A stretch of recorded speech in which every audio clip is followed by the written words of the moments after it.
নতুন গাছ লাগানো একটি চমৎকার ও স্বাস্থ্যকর অভ্যাস। নতুন গাছ লাগানোর ক্ষেত্রে সবচেয়ে গুরুত্বপূর্ণ বিষয় হলো মাটি নির্বাচন, সার দেওয়া, পানি দেওয়া। আসসালামু আলাইকুম।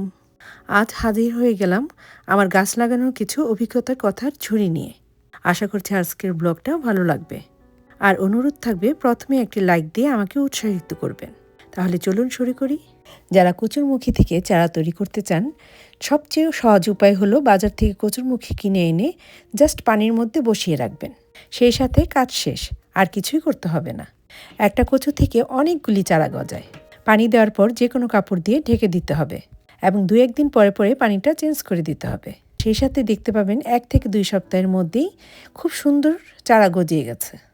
এই হলো 2 সপ্তাহ পরের অবস্থা। যথারীতি মাটি কিনে নিয়ে এসেছিলাম। এবার গাছগুলোও বপন করে দেব। বিদেশ বাড়িতে এটাই আমার প্রথম চারা থেকে গাছ লাগানো, তাই আমি খুবই এক্সাইটেড। আমি যখন গাছগুলি একটার পর একটা স্টেপ পার করছিলাম, তখন মনে হয়েছিল সেই টোনাটুনির গল্পের কথা। আসলে কোনো কিছুই খুব সহজে করা যায় না। প্রত্যেকটা জিনিসকে ঘিরেই একটা স্টোরি তৈরি হয়। আমি সব কিছু পারি না, কিন্তু যা পারি তাও কম না। আসলে কম বা বেশি তা প্রশ্ন না। আমি আমার না পারাগুলো নিয়ে কখনোই হীনমন্যতায় ভুগি না।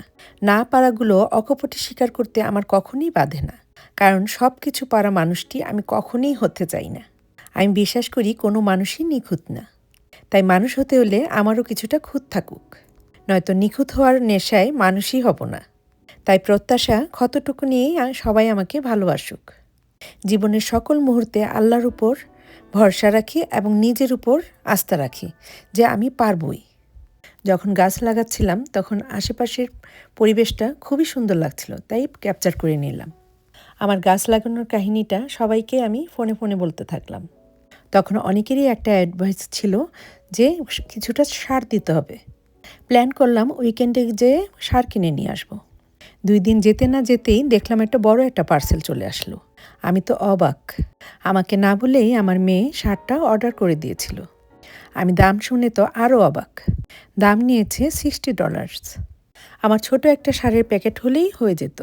সবসময় আমার মেয়েটা এইরকমই করে, আমাকে সারপ্রাইজ দেওয়ার জন্য। এত বড় সারের প্যাকেট দিয়ে আমি কি করব তা আমি নিজেও জানি না। আপনাদের কাছে যদি কোনো সলিউশন থাকে আপনারা কমেন্ট করে আমাকে জানাতে পারেন। অবশেষে কিছুটা সার গাছের গোড়ায় দিয়ে দিলাম। প্রতিদিনই একটু একটু করে ভিডিও করে রেখেছিলাম, তাই আর শেয়ার করলাম যে আমার গাছটা কিভাবে দিন দিন বড় হয়ে উঠল। প্রতিদিনই আমার গাছটা বড় হচ্ছিল। একসময় দেখলাম ডাঁটাগুলো হেলে যাচ্ছে। ইচ্ছা না থাকলেও কাটতে হলো। খুবই কষ্ট লাগছিল, কিন্তু কিছুই করার নেই। নষ্ট হওয়ার থেকে প্রপার ওয়েতে কাজে লাগুক, এটাই সফলতা। কচুর শাকটা অল্প লাগলেও এর সাথে মিশে আছে অনেক অনেক ভালোবাসা। আসলে মানুষ ভালোবাসার টানেই আটকে যায়। আমার ভালোবাসার কচুর শাক দিয়ে তৈরি করেছিলাম লইট্টা শুটকির ভর্তা। ইচ্ছা করলে সুলতানা স্পেশাল নামে আমার আরেকটি চ্যানেলে ভিজিট করে দেখে আসতে পারেন। কেমন লাগলো আমার আজকের ব্লগটি? অবশ্যই আপনাদের মূল্যবান কমেন্ট করে রাখবেন, যাতে পিন করে রাখতে পারি। ভালো থাকবেন এবং সুস্থ থাকবেন। চলে আসবো যে কোনো সময়। আল্লাহ হাফেজ।